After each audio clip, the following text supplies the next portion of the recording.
Another beautiful morning. And as you can see, we're cleaning up the fence line. And there's a remnant over here.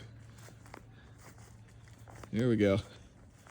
That's a tree stump of what was about a 100-foot pine tree, maybe a little bit more, that was leaning right toward the building, and it was dead.